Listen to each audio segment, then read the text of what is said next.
Hello everybody, welcome back to WineupTV. On today's show, I have Kristen, who is the brand ambassador for Santa Rita. So when we come back, she should know all about these wines because she's been with them long enough.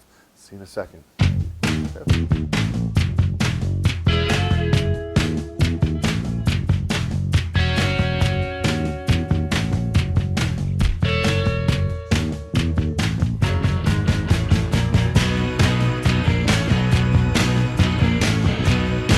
Hello everybody, welcome back. She's cute, isn't she? Kristen, hi. Hi. Look, I know, put you on the spot, didn't I? Yeah. I heard it's first time to Portland? Yes, absolutely. Maiden voyage. What do you think? I love it. It's beautiful. a great city. Yeah. I hope you could spend some time here. A couple days at least. I don't know, when are you going back? Well, I go to Seattle on Wednesday. All right. So. That's a nice little jaunt too. Yeah. And you live in Colorado? Yep. Live in Via Colorado. the East Coast. Yep. So I don't mind the rain. Not at all. You better not mind the rain, because if you do, you'll be in therapy. The rain's just started about 3 days ago, but it's interesting because guests that come here from all over the country that take our wine tours or what have you. It's green and beautiful in the Willamette Valley because it rains a lot. It rains about 40 inches a year, and we had a beautiful summer this year. 81 days without rain. That's amazing. So the fruit for 2012. Pinot Noir wise, I was at Dominio 4 yesterday, and our Stewart company and a few other wineries in McMinnville on a wine tour. And I tell you, the fruit looks just seamless. If you can't make good wine in 2012 in Oregon, you better find a new job. That's all I can say. Anyway, forget about Oregon. Let's talk about Chile. Where it doesn't really rain. Where it doesn't really rain. It's one of the driest spots in the world. Absolutely. In Chile. So, yeah. Send some Oregonians there, it'll start raining. Yep. Guaranteed. So it doesn't really rain until the winter months of July, which we are in opposite seasons. Okay. So. And what's an annual rainfall where these grapes were grown?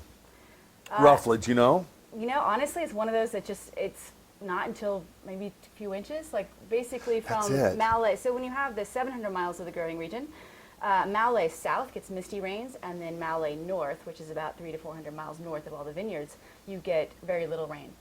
Little splashes here and there. All the vines are drip irrigated. And Chile is the longest contiguous growing region in the world, isn't it? 700 miles. 700 But miles. actually Chile itself is 2,770 miles long, 96 miles at its widest point. That's it. Yep. Those Andes Mountains, man, they're just right there. Gorgeous. Yeah, it's actually, the difference is when you're on the Chilean side, you get the rolling mountains and you see the snow-capped Andes on the background, whereas when you're on the Argentinian side, Mendoza, it's flat, looks straight up. And dramatic. Yes. This earth and how it all kind of pushes together. Right, and it's really more that microclimates, valleys in Chile. Okay. And then you see the mountains. Very cool. All right, let's start talking about, and now these are the upper end wines from the Santa Rita program, right. Correct? Mm-hmm. The Medalla Real, and then we have one of our icon wines, the Triple C. Triple C, and that's like the highest end stuff. Now, do you do a high end white as well, or you just do? Well, in the Medalla Real series, our Grand Reserva series, we do Chardonnay and Sauvignon Blanc, right? Okay. But not in our icon series, the Triple C. We have Casa Real and Peywen. Okay, and how long has Santa Rita been around? Since 1880. Wow. Yeah, long time. Long time. And over the last 10, 15 years, how have you seen their growth? Definitely since the 1980s. We were one of the first wineries to start exporting to the U.S. and internationally. That seemed to be the decade where a lot of stuff came Right. from. Argentina, Chile, South Africa, all kind of stepped up and around you really then. see the movement whenever Carmenere was discovered, but it wasn't Merlot in 1994. So you really start seeing the movement post the late 90s, 2000s. Because everybody used to just put Merlot on the label. Right. Yeah, pretty trippy, isn't it? Yeah. Yeah, little fun fact right there. Yeah. All right, so tell us about this Carmenere right here. So this is the Medalla Real Carmenere.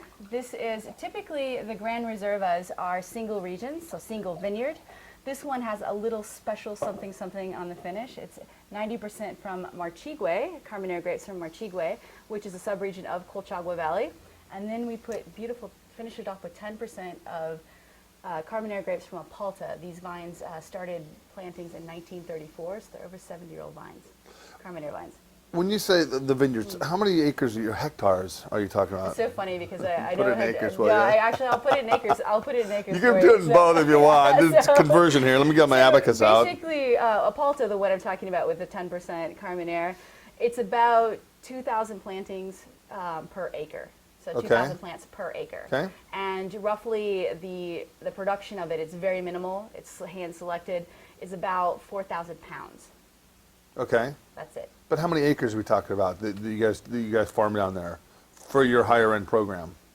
Oh, actually, total we have 6,200 acres. That's a lot. Yeah. So do you sell some So- of your food off to other people, or is it all estate? That's all part of the business. Yeah, it is. No, it is. Oh, they Absolutely. do the Yeah, same that's thing all up part of the here. business. I mean, it is part of the business. You always Yeah. reserve your best vineyards, and then you sell Right, off some right, fruit to other exactly. people, which is completely cool.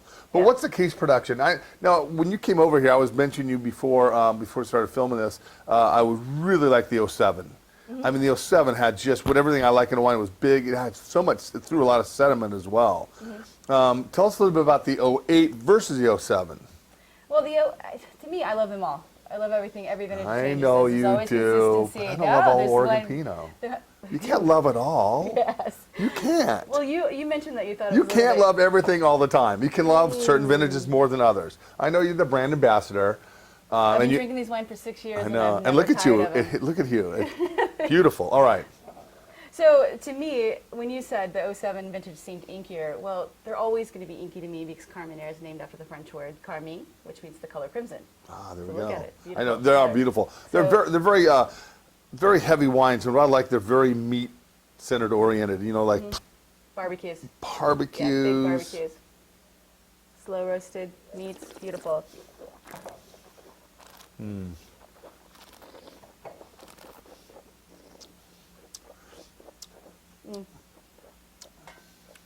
Wimp. Yeah, I know you're working today. a little too I early. guess Yeah. so am I. Yeah. Um, So, yeah, this is nice. so to Good me, actually, blackberry. if you think of the difference, I would say there's a little bit more eucalyptus on the '07 vintage. A little bit more fruit forwardness. Why do you think there's a little bit more eucalyptus? And why I ask you that is because when I worked at Mondavi in Napa, down the Toquelan vineyard, there were eucalyptus trees that were planted probably 80, 90, 100 years ago. And even Heights Martha Vineyards has some of that eucalyptus overtones to it because as the leaves fall, they get in the soil and it just imparts that bit of that terroir, It's if honestly you will. the terroir. Like it's one thing that to me I always get a little bit of that tobacco, smoke, sweet cedar, eucalyptus, almost that herbal mint. So are there Yeah. are the eucalyptus trees planted or no? Just that's what it is. Yeah, and it's funny because one of those to me it's something I get, and I'll be out tasting with people and they'll say and I'm like eucalyptus. But they're like I get some little minty herbaceous and I'm like eucalyptus. I'm like that's it. So, Very cool. You know, I think it's a solid effort. And you know, the neat thing about this wine, and the bottles are heavy. This That is so is- un-Oregon. So that is one of my biggest loves of the bottling is They're that just- if you want to, how many times have you picked up a bottle and you're like, oh, this is interesting. You pick up the bottle and it's really light, and you're, wait, this doesn't feel very astute. This doesn't feel I like know. a grand wine. They went cheap on the bottles. However, there's also two different ways to look at that. Did they go green? So- No, I like how they didn't go green. I like the fact that they Yeah, did yeah. not go Oregon pussified green. I like the fact that they did have a heavy bottle, and I love that. Yeah, no, I mean, absolutely. I think that bottle should be like this. I mean, look at the size of this sucker, man. I'm not even gonna show what that is. That thing, feel that. That thing weighs a Yeah, ton. the punt is like, I know, right? Yeah, Just comes from yeah. California. Look at that thing. What the heck? Yeah. Really? Oregon, California? Can't find smaller bottles? Anyway. Yeah, then there are some heavy bottles, but then again, there are some really light bottles. Mm-hmm. But I do like the fact that it looks like an expensive program, and it feels like expensive, and it tastes really good. Yeah, no, beautiful. All Known right. for deep plums and red pepper spice, and to me, you get that fire roasted red pepper You on do. the wine. Absolutely. All right. Let's jaunt on over. Now, you've switched up your labels. Absolutely, and it happened in 2008. So, ironically, that's the 2008, and we have a 2008. So, you'll start seeing the transition on the same vintage. With Can I tell you Valorel. something? I like the old labels better. You know, it's always a personal. You know what? It is. It is. And I always is. tell people, labels. So Yeah. I like the texture on this. I do. I like the texture and the colors. But you know what? For some reason, I like that yellow. You know, the white pops though. The white must pop. does pop. But I really like Yeah. the yellow. I'm not going to kick this out of the car. All right. So this is caps off. Now, are these always varietal select? I mean, this is 90%. On your cab, is it 100% This is varietal? actually 100% Carmenere. Just Oh, it is? 90% comes from Archigua, a Oh, suburb okay. of Colchagua, 10% from Apalta. Okay. So the 7-year-old vine. So that's 100%, and this one This here? one actually is 95% Cabernet and 5% Cabernet Franc. But it all comes from one of the original vineyards right next to Santa Rita called Alto Well. And the This is- plantings began in 1970. Okay. Same winemaker for the last so many years, or are you guys Mm-hmm. bouncing around winemakers? No, actually, Andres Lavaca has been the winemaker our head winemaker. And then we have Cecilia Torres, who makes only one wine. She's been making it since 1989. So I always have this little thought when I drank this wine for the first time, I thought, Cecilia's behind Andres. Just putting a little special sauce in the No, vat. this is It's got a feminine, like, elegance to it does, it. the tannins are refined. They're not really over the top. I like the pepperness qualities of this wine. I do like the refinement of this wine, and they're both about under $20 retail, and that's nice. You know. And always 90, 91 points, even though we don't like to use points a lot of times in our business. Oh, there's score whores out there. They're the bane of our everywhere. existence in this business. The so. bane of our existence. Yes. That should be your motto. You Thorn should, in my side. yeah, you should put that on your card. The bane of our existence points. Yeah. You know, right? But you know, I tell you something. When you're dealing with Chile, you're dealing with a pretty consistent weather pattern Absolutely. and consistent grapes. So you can make it's like Central California wine. Every year they're going to be fairly consistent, as Right. opposed to the Willamette Valley, where it's a crapshoot. It's year in, yeah. year out. You Yeah. know, you never know what you're going to get, which always has its challenges for the winemaker. Right. But it's nice when a winemaker could work with the same fruit, the same conditions, and just kind of tweak a little bit and do different things. It's got to change the Cab Franc percentage every year, maybe Right. Yeah. something else in there. That's what they want to do. You're right about the consistency, because the water can be controlled, and as well as you have 2 air conditioners. You have the Humboldt Current coming off the Pacific, and you have the Andes Mountains, snow-capped Andes Mountains, cooling the grapes at night. I guess it kind of comes in only 96 miles, so you know it probably hits the Andes. you get- Yeah. And that's why one of the comments I get all the time is these wines are so juicy, great acidity, and I'm like, 2 air conditioners, you cool the grapes at night, you get great acidity in the wine. What's summertime? What kind of temperatures you looking at? Average. Usually, the highest it usually gets is maybe mid-90s, like Okay. 94, 95. That would be extremely hot. So you get really nice 85, mid-80s. And do you know the elevation these grapes are growing at? This is about 1,200, Okay, roughly. not too bad. Yeah. All right. It's gentle slope. I mean, you really are ocean and then sloping, so it's Okay. just a gentle slope. All right, last wine we're going to talk about. This is an exciting wine, Triple C, which your production on this can't be a lot. No, not at all. You know, and Very I had the 04, which I thought was delicious. Let's do this. Is the 2005. Do you hold them back a while before Yeah. you release them? Absolutely. So this sees 17 months and 100% new French oak.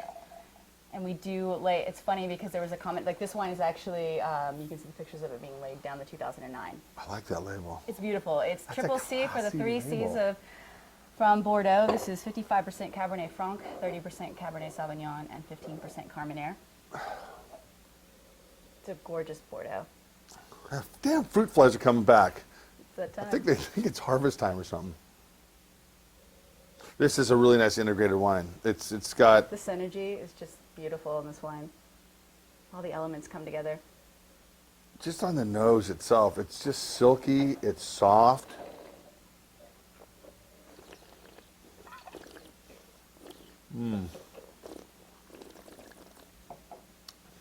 Yeah, That's delicious. Under $40, absolutely.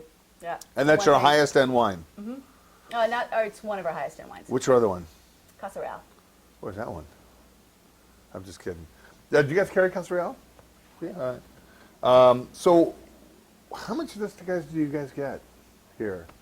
And this comes in 6-pack wood boxes, right? Slide out top too, so it's nice. Very cool. It keeps. Right now we've got about 16 cases of that vintage. All right. And is that the current vintage? Current vintage is 2007, so it's not a lot of people in the country actually have that available to themselves. I didn't think so. Yeah. And you know, again, there's so many wines out there in this world. You know, Chilean wines. You know, you have your entry level grocery store wines, and then you have your hand sells. Of course, the Santa Rita's got to be a hand sell in a wine shop. Sure. You know, it just does at the end of the day. But I tell you, for a $40 bottle of wine, $38 to $40 bottle of wine, it's just beautifully integrated. So if you guys spoil yourselves before you die, you know, go out and buy a couple bottles of these wines. They're beautiful. They're integrated perfectly, and I want her to move closer to Portland. No, I'm just kidding. You're gonna stay stuck in Colorado for a while? You know, we don't know. We'll see what happens. Are you a skier? Absolutely. You better be. Absolutely. Right? Yep. Blue Actually, skies. by the way, it opens tomorrow. The first A Basin does. Has Yeah, it so snowed let's- already over there? Yeah, and they also have been putting They're snow in. cheating. Yeah, They've been cheating. But yes, no, I actually do know that A Basin opens tomorrow. It's supposed to open. Got your season pass? Yep. You dog. You.